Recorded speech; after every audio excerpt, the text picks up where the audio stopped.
Ya, kalau dia lagi libur kerja, dia selalu ke sana, selalu awal. Saya hari Kamis, dia izin hari Kamis minggu kemarin. Biasanya hanya 2-3 hari dia berangkat, tapi ini udah lebih nggak pulang. Saya juga dapat informasi itu pas siang hari. Tapi masih simpang siur itu, saya masih belum percaya kalau itu adik saya. Jadi saya masih pas siang hari masih nunggu informasi yang jelas. Sudah.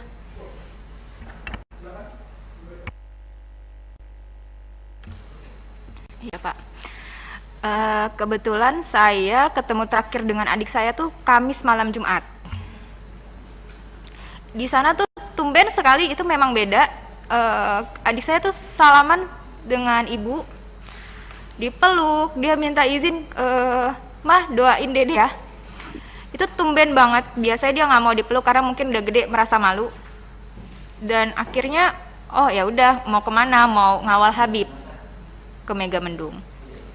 Di hari Minggu itu saya lupa Sabtu malam Minggu atau Minggu malam Senin itu sempat video call dengan kami, dan itu sehat, dia senyum, lagi ngapain, udah makan atau belum. Lalu ketika di hari Seninnya tiba-tiba ada tim laskar datang ke rumah menanyakan Davi udah pulang belum. Itu ya bertemu dengan ibu saya karena saya sedang di rumah lagi mengerjakan tugas. Terus belum, kan Davi mengawal. Oh gitu. Ya udah, ibu ke pertamburan dulu yuk. Buat apa? Di situ saya bingung ya. Kebetulan di handphone ada notifikasi berita, saya baca.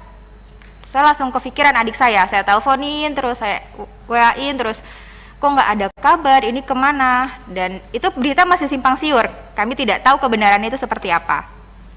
Dan untuk dibilang lukanya itu subhanallah itu seperti ditembak jarak dekat, karena saya tidak ikut memandikan, karena memang kan kalau dalam Islam memandikan kalau misal laki-laki dengan laki-laki, dan itu kebetulan ayah saya yang akan memandikan. Ayah saya cerita sambil berderai air matanya, sambil, oh ini benar-benar luka tembak tuh di dada ada 3, di punggung itu luka robek seperti diseret, di jidat ini ada biru seperti dihantam senjata api, yang belakangnya saya kan nggak tahu ya jenis senjata itu seperti apa, di belakangnya ini biru. Tapi alhamdulillahnya muka adik saya itu bersih karena mungkin tidak dipukul di muka, hanya dihantam di badannya 3, di belakangnya itu robek, sampai dikafankan pun darahnya masih mengucur. Subhanallah, itu buat kami sangat luar biasa ya. Itu benar-benar seperti pembantaian yang berarti kan seperti tidak ada perlawanan di sana. Jadi seperti yang diberitakan itu kan bohong. Itu yang membuat kami, ya Allah, ini saya udah nggak bisa berkata-kata lagi. Itu aja Bu? Ya. Selanjutnya keluarga Lupil, silakan Pak. Ya Pak. Jadi pertama-tama lagi hari Kamis, anak saya mau berangkat pamit, itu Kamis sore. Bi minta ridhonya Bi, saya mengawal Habib. Sama uminya begitu juga. Insya Allah saya ridhoin, yang penting jalan yang benar. Anak saya juga nggak pernah membawa senjata apapun, pisau aja nggak pernah, apalagi pistol Pak. Habis itu berangkat. Lalu hari Minggu siang jam 14.00 saya chattingan, jawabannya alhamdulillah saya sehat, saya belum bisa pulang Bi, kurang tahu kapan pulangnya. Habis itu saya nggak berhubungan lagi Pak. Tahu-tahu hari Senin kira-kira jam 3 sore itu ada kabar dari tetangga ke rumah bahwa di berita media sosial maupun TV Pak, itu anak saya termasuk yang diculik Pak. Karena apa diculik? Karena saya melihat sendiri pas dimandikan, menyaksikan itu kayak disiksa di punggung sini nih, kayak geseng Pak. Terus mohon maaf, kemaluannya itu bekas diinjak dan pipisnya bengkak biru dan tangannya sini terkelupas. Dan juga tembakannya itu dari jarak dekat 4 lubang sini Pak, nembus ke belakang semua Pak. Nauzubillah summa nauzubillah.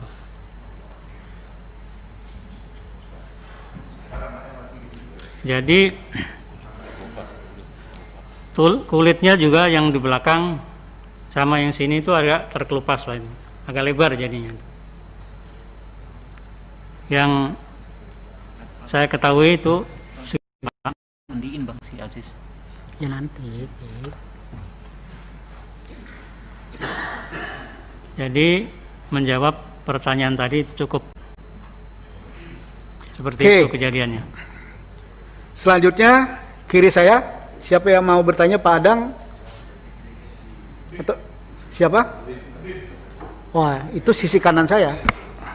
Oke. Kalau PKS satu aja Pak. Ya, kalau Bapak bertanya, Santoso. Oke, silakan Pak Santoso. Terima kasih. Assalamualaikum warahmatullahi wabarakatuh.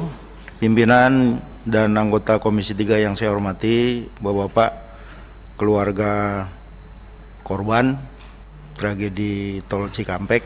Yang pertama, tentunya saya ingin menyampaikan innalillahi wa inna ilaihi rajiun. Semoga almarhum husnul khotimah dan keluarga yang ditinggalkan diberikan kekuatan dan ketabahan. Bapak Ibu yang saya hormati, tanggal 10 ini bertepatan dengan Hari Hak Asasi Manusia di sedunia, di mana sebelum jatuh pada tanggal 10 ini telah terjadi tragedi di Indonesia yang kita semua tahu sangat menyayat hati, dan semoga kejadian ini tidak berulang lagi. Saya fokus kepada keluarga almarhum ya. Setelah kejadian itu dan almarhum sudah dimakamkan, apakah barang-barang milik almarhum, mungkin termasuk HP-nya atau apa, dikembalikan oleh pihak aparat kepada pihak keluarga? Ini sangat penting, mungkin nanti bisa menjadi pembuktian pada saat proses-proses ini berjalan gitu. Kemudian yang berikutnya, saya ingin menanyakan juga, apakah pihak keluarga atas kejadian ini merasa terancam gitu, atau ada yang mengancam gitu? Karena menurut saya penting juga gitu, karena jangan sampai keluarga bapak ibu sudah menjadi korban, tapi ibu juga terancam, terintimidasi atas musibah ini, sehingga bapak ibu tidak bisa menceritakan, tidak bisa menjelaskan apa-apa yang menjadi korban ya dari pihak keluarga ibu. Saya kira itu pimpinan dari saya, terima kasih. Pertanyaan Saudara Santoso. Yang pertama, apakah ada barang almarhum baik Reza, Andi, Lufi, ya, Kadafi itu pada saat jenazah diserahkan, itu ada yang diserahkan HP atau yang lain? Itu pertanyaannya. Yang kedua, ya, apakah ada ancaman-ancaman terhadap keluarga korban, ya, agar tidak bersaksi atau tidak ini, tidak menuntut dan macam-macam? Ada nggak itu? Itu kan so. Oke, silakan mulai orang tua Pak Lupil, almarhum Lupil. Ya, terima kasih. Sampaikan bahwasanya barang-barangnya itu KTP pun nggak ada, KTP pun nggak ada, apalagi HP atau tasnya. Biasa itu anak saya bawa tas yang kecil itu buat HP dan lain-lainnya. Jadi KTP pun enggak, atau pakaian juga enggak. Yang keduanya, tadi ada ancaman dan macam-macam Pak? Saya cuma curiga, kecurigaan saya sendiri, jadi kayak terancam. Jadi banyak wartawan yang tidak jelas gitu. atau orang yang tidak jelas mau menanya yang macam-macam gitu. Tapi insya Allah saya berteguh bahwa saya nggak akan menjawab di situ walaupun ada ancaman apapun. Itu terima kasih. Oke, silakan. Yang mewakili almarhum Qaddafi, silakan. Pertanyaannya ada dua, Bu. Ada barang almarhum Qaddafi nggak? Yang kedua, ada ancaman nggak? Silakan. Ya, ini juga yang akan saya tanyakan sebenarnya pimpinan. Kami keluarga tidak diberikan barang-barang Qaddafi, handphone, tas, dompet itu tidak sama sekali.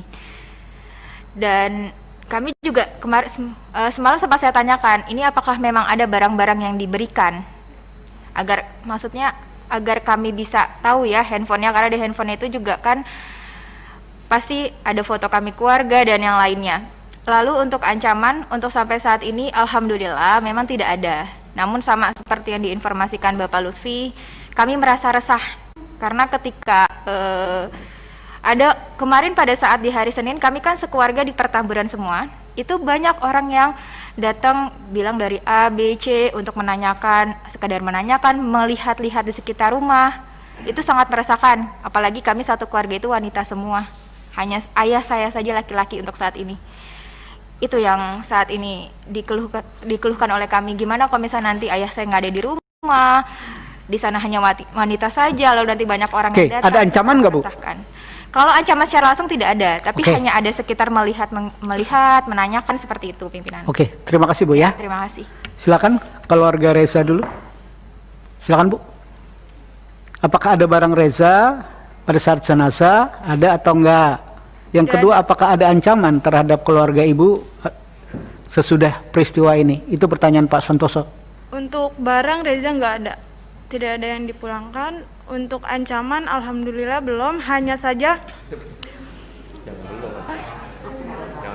jangan sampai wartawan yang menanyakan keluarga Reza, simpang siur di bolak-balik melihat rumah, menanyakan sama orang-orang sekitar situ tentang Reza. Karena kita juga resah, sama saya seperti Qaddafi. Saya laki-laki di rumah hanya satu, abang saya. Saya di rumah berempat, perempuan 1 balita. Kami hanya merasakan resah. Terima kasih. Terima kasih. Keluarga Andi, silakan Pak. Ya, terima kasih Pak Ketua. Sebetulnya sama Pak, ya, dari teman-teman semua perwakilan, nggak ada satupun barang yang saya terima ya punya almarhum, bahkan itu masih aktif loh Pak. Iya, saya bingung, itu masih aktif loh. Nah itulah, cobalah kalau bisa itu barang-barangnya itu dikembalikan seharusnya Pak. Iya. Apa saran antum apa kita? Untuk ancaman saat ini sih enggak, cuman banyak aja yang nanya gitu Pak. Sama lah, jadi bikin resah juga gitu. Terima kasih Pak. Terima kasih. Selanjutnya virtual. Siapa yang mau bertanya? Pimpinan satu aja, satu. Bentar. Virtual dulu, virtual. Silakan. Apa dulu pimpinan? Ada yang mau bertanya? Saya Taufik, boleh? Pak Taufik. Ya. Oke, silakan Pak Taufik. Baik. Baik, terima kasih.